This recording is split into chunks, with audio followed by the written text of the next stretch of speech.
Kelsey, and I'm reporting from Baltimore. If you think you had a bad relationship with your mom, wait until you hear my story. But before you get your mind blown, make sure to like and subscribe. Of maternal instinct? Well, my mother hadn't. Literally. Her first words when I was born were, "Not now." She was so absent in my life that when I was a kid, I used to believe that my nanny was my mom. "Mama, I love you." "Oh, no, sweetie. I'm not your mom, but good luck with that." She was almost never at home, and when she was, she spent the whole time on her phone or engrossed in her Mac. "Mom, it's really late. Can you tell me in?" "I can't. Criminals don't sleep, kid. I have to take care of the city." "Mom, for the last time, you're not Batman." No, she wasn't, but we were as rich as him. My mom was a hotshot judge who dealt with high-profile celeb cases and was always on the news. She was like a celebrity, so we lived in a huge house, and she drove a shiny Rolls Royce. My childhood was like a big winning streak. Fancy gadgets and futuristic toys. Check. Anything to mute the tiny human. Private visits to the planetarium and zoo. Check. Are you sure I can't just leave her here? That's the lion's cage? Is that a no? Despite the money, my life was far from being great. I didn't want expensive toys. I just wanted my mom to give me a little attention. So, since I was a kid, I tried to get it any way I could. Let's just say I was a bit of a troublemaker. One time, when I was visiting mom at work, I got bored of finger painting and went to her office, which was strictly off limits to me. You can probably guess what happened next. I took my finger brushes and turned her aesthetic office into a huge 4-dimensional twister board. She didn't yell at me at that time, but I did hear her scream at the nanny who was supposed to be looking after me. "I told you never to lose sight of her. You're fired." A few years later in school, this girl was breaking into some teacher's office. She began to shuffle through everything in search of some papers. I noticed her shoelaces were untied, so I walked into the office to warn her. "Hi, your shoelaces." But when she heard my voice, she got so scared that she jumped out the window. She dropped some papers and I grabbed them. Turns out they were math exams. At that exact moment, the teacher came back from lunch. Oops, the next thing I knew, I was invited to the head teacher's VIP lounge and mom arrived, giving me the side eye. "Mom, you're not gonna believe what happened." "You're right, I won't, so save it." I only got like a 2-day suspension, but either way, my mom decided to take me out of that school and put me into a much stricter one to make me a responsible adult. Before my first day at my new school, she only said one thing to me. "This is your last chance." I didn't know exactly what she meant, but I knew my mom hated having to deal with the problems I created. So I figured that all I had to do was stay out of trouble. Easy, right? Well, not really. Staying out of trouble meant not having any fun. And it's not like I had anyone to spend time with. Of course, I always wanted a sibling, but I never had one. What about friends, you might be wondering? Well, I guess I wasn't exactly popular at my new school, but it was not my fault. The school my mom sent me to was very prestigious and traditional for boring, wannabe perfect rich kids. So, my reputation was not the perfect hook for new friendships. I tried at least to make one friend, but each kid there was either completely afraid of me or so boring. My last hope was Laura, the resident brainiac of her class. She knew every answer and loved going to school. Although, weirdly, sometimes she'd have a couple of days off and never looked sick. Don't get me wrong, she's as dull as ditch water, but for some mysterious reason, I like her. Not that it was mutual. We were paired together in science class, but it was like an experiment gone wrong. "Please, I can't be with her. I can't get into trouble." "Come on, we're gonna have fun." I tapped her on the shoulder to encourage her, but that made her drop the test tube she was holding. Luckily, it wasn't that toxic.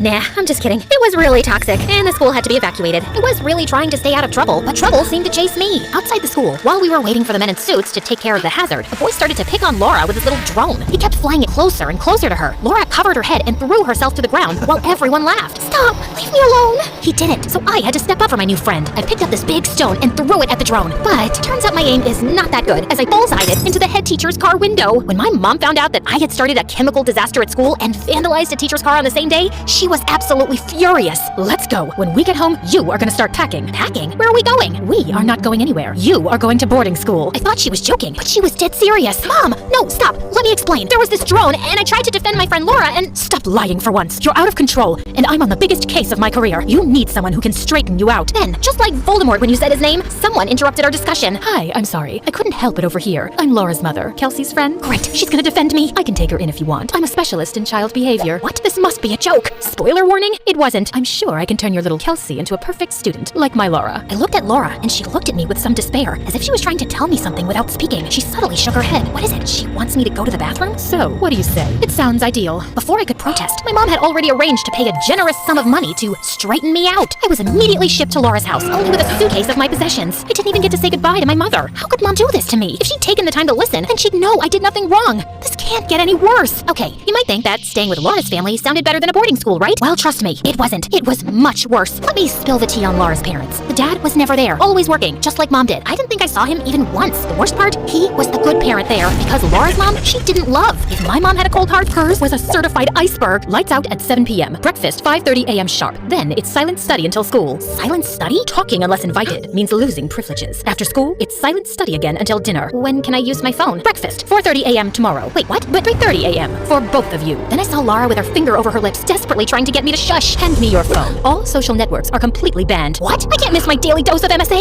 I need to get out of here, and fast. I thought being Laura's roommate would help in devising an escape plan. plan, but to my surprise, Laura was used to this. She can't starve us whenever she wants. Shush, she'll hear. She has supersonic hearing. Come on, don't be ridiculous. Breakfast at 2:30 a.m. tomorrow. Darn. In the next couple of days, things went from bad to worse. I tried to talk to Laura in science class. Can't you see how wrong this is? Kelsey, please, just don't make it any worse. I was actually considering trying to get used to that new lifestyle, but then Laura's mom took it too far. I had been studying for an age, and quick note, wow, it's amazing what you soak up when you actually study. But anyway, I needed soda, and Laura gave me a death stare when I snuck out of our room. When I got to the kitchen, all the cupboards and fridge were locked with Fort Knox level security. Then I was caught red-handed. No wonder your mother gave you away. Hey, don't bring my mom into this. She couldn't deal with you anymore, so she quit on you. I couldn't stand her anymore. Shut up, you meanie. Maybe I didn't say meanie. You are not going to disrespect me in my own house. To the study room for the night. The study room was an extremely small room where she sent us when we misbehaved. I had to spend the night there. I tried to sleep using a book as a pillow, but I couldn't stop thinking about Mom. I had to go see her. I knew she was angry, but I was also so sure that she loved me and that she'd take me back if she knew the truth. One day, I managed to cut school and get to our house, but apparently she had moved. When I snuck back to school, the principal was waiting for me. Hi, Kelsey. Laura saw you leave. That little goody two-shoed snitch. Your foster mom's waiting in my office. Oh boy, I made up my mind. You and your other students shouldn't have to deal with this. She'd be better off homeschooled. The thought of being locked up all the time in that house with her was truly scarier than any horror movie ever. No, I'll be good. I am good. I swear. Of course, my vote didn't count. From then on, I wasn't allowed to leave the house. It's the only way to keep you from trouble. How on earth is she qualified to foster kids? I tried to lay low while I came up with a brilliant plan to escape for good. Still thinking, what is this? What did I do now? Surprisingly, this time, she wasn't yelling at me. She was furious with Laura. You got a B+? It's the day I felt dizzy. I don't care about your excuses. You know where to go. Laura headed straight to the study room. I was still angry at her for ratting me up, but after she spent the whole day there, I started getting worried. I decided to sneak her some food. I'm going to get help to escape. I may need you to cause a distraction. Are you out of your mind? Just leave me. Laura, you don't deserve this. My mom will take us both. When she knows the truth, she'll be so happy to have me back. Laura remained silent and refused the food. After 2 days of being locked in the study room, Laura was released. I guess that explains her absences from school. Sometime later, I asked her how she was able to stand so much time locked up in there without losing her mind. I just draw things on the wall and time goes by. As you can see, things in that house were absolutely crazy. Finally, some days later, my ticket to freedom presented itself. Her mom was out somewhere, and all the windows and doors were on lockdown, but I managed to break one like a superhero. First, I went to school to tell them what was going on, but let me tell you, being a hero is a thankless job. The head teacher looked at me like I was pitching a school play on Mars. Let me call your foster mom. With my superhero escape plan foiled, I had no choice but to step out the window quickly. Next destination, the police station. Go, now, or I'll have you arrested for wasting police time. I seriously must have one of those faces. Nobody believes me. There was only one person who could save me and Laura, my mom. I ran to the court, stayed low, and waited hours until I saw her getting out of a fancy car. Wow, she has bodyguards now? I did my best to get her attention. Mom, hi, Mom, Mom! But it was useless. She didn't notice I was there. Some things never change. When she disappeared inside the building, I snuck into the place hoping no one would recognize me. Soon, I found Mom. She was in court with her gray wig on and in the middle of a trial. I decided to wait until the trial was over to avoid interrupting her work. I knew she hated that more than anything else in the world. See, I can be a good girl. However, it was all so boring. It was so obvious that the guy with the mobster tattoos who appeared on the tapes was the bad guy, and there was no plot twist. After a while, I just fell asleep. Waking up at 4:30 in the morning was too hard for me. A little later, someone grabbed me by the arm and woke me up. I thought it was my mom, but when I opened my eyes, to my shock, it was Laura's mom. Come on, your mom spotted you and told me to get rid of you. She did see me? Can't you understand that she doesn't want you anymore? Laura's mom tried to silently pull me out of the courtroom, but I let go and hopped up on one of the seats. Mom, you gotta help me! Laura's mom is a psycho! Everyone turned to look at me. She forces us to study all day, and when we're bad, she locks us in a tiny room. You have to believe me. Please, Mom, I love you. Mom looked at me in embarrassment, showing no hint of compassion. I'm sorry, everybody. My daughter is a troublemaker, addicted to lies. I should have sent her to boarding school. I could hear my heart breaking. I knew my mom was mad at me, but at that moment, I understood that she didn't love me, not even a little bit. Laura's mom grabbed my arm again to pull me out of there. This time, I didn't resist. I was completely defeated. But right at that moment, Kelsey is telling the truth. Everything she said is true. Everybody, including myself, now turned to look at Laura, who was standing on some seats a few rows behind me. I hadn't noticed, but her mother had brought her with her. Laura! My mom is a monster! Please, help us! Laura, shut up, or you will spend a month in the study room. The whole courtroom gasped, just like in a real courtroom drama. One of my mother's security guards grabbed Laura and was ready to pull her out of the courtroom, but I broke free from Laura's mom's grip and jumped onto him to help her. Chaos followed as the rest of the bodyguards, along with our mothers, stepped in to catch us, while Laura and I scurried around the room. Go, girl! Run!